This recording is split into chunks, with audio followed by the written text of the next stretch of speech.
यमुना बेटी नीचे आ और मुझे बता क्या हुआ है। मेरा हृदय फटा जा रहा है, मैं पागल हो रहा हूँ। बोल बेटी क्या हुआ?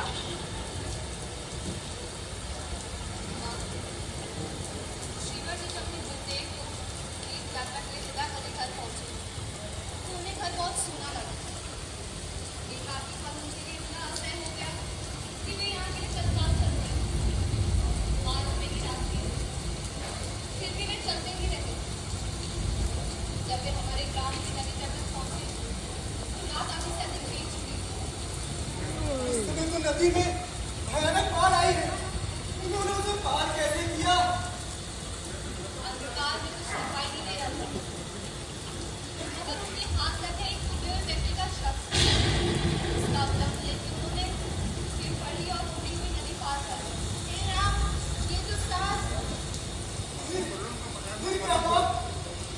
श्रीवर जी जब हमारे घर आए तो द्वार बंद था, मगर उन्होंने भी द्वारों से चढ़ने का प्रयास किया। द्वारे पे एक सांप लटक रहा था, उन्होंने उसे रस्सी समझकर चढ़ने का प्रयत्न किया। उससे बचे कैसे? सही वक्त पे उन्होंने सर को पहचान कर झटके से दूर फेंक दिया। बड़े दयालु दर्शन पर वो तुम लौट क्यों गए?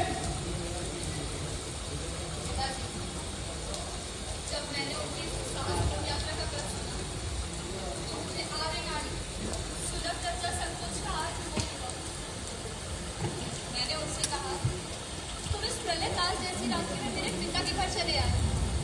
तुम्हें अपनी गुणवत्ता तदुपरि ठानना है। कल सवेरे मैं अपने पितृगृह में क्या मुंह दिखाऊंगी? तुमने क्या कह दिया बेटी? माँ, मेरे मुंह से निकल गया। मैं जानती हूँ तुम्हारी प्रतिभा अनन्य साधारण है। आज तुमने जिस पौरुष का प्रमाण दिया है वो मेरे हाड़ मांस के शरीर में तुम्हारी जितनी आसक्ति है यदि उतनी श्री राम में होती तो आज तुम्हारा और मेरा दोनों का जीवन सार्थक होगा। ये क्या हो गई मेरी बेटी? पिताजी, मेरी बात सुनकर कुछ देर वो नेत्र मूंद के ध्यानस्थ रहे और फिर धीरे से बोले, प्रिय रत्नावली, गुरु की वाणी के प्रताप से भी जिस प्रकाश का अनुभव मैं आज तक अपने भीतर ना कर पाया था, उसका साक्षात्कार आज तुमने मुझे करवा दिया है। तुम स्वयं सरस्वती हो। तुम्हारे स्वर के शरों ने मेरे सब बंधन काट दिए हैं। जिस कली में मैं बंद था, आज वह मेरे ही भीतर खुल गई है। मुक्ति का महाप्रवाह किसी महान लक्ष्य की ओर बढ़ने को मुझे प्रेरित कर रहा है।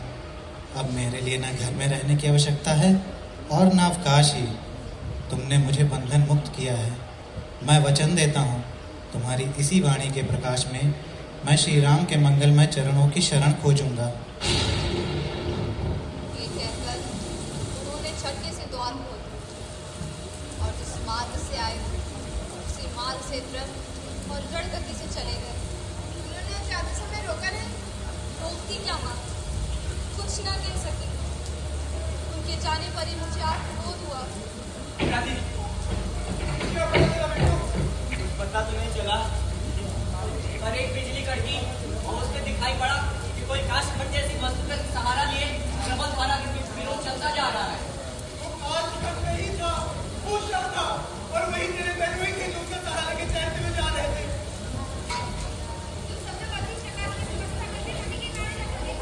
हाँ, मैं भी चल रहा हूँ। माँ, धैर्य रखो। प्रकाश की व्यवस्था नहीं करनी पड़ेगी। वो स्वयं आ रहा है। देखो, वर्षा और तूफान दोनों थम गए। अंधकार भी कम होने लगे। प्राची ने इस प्रलय काल रात्रि में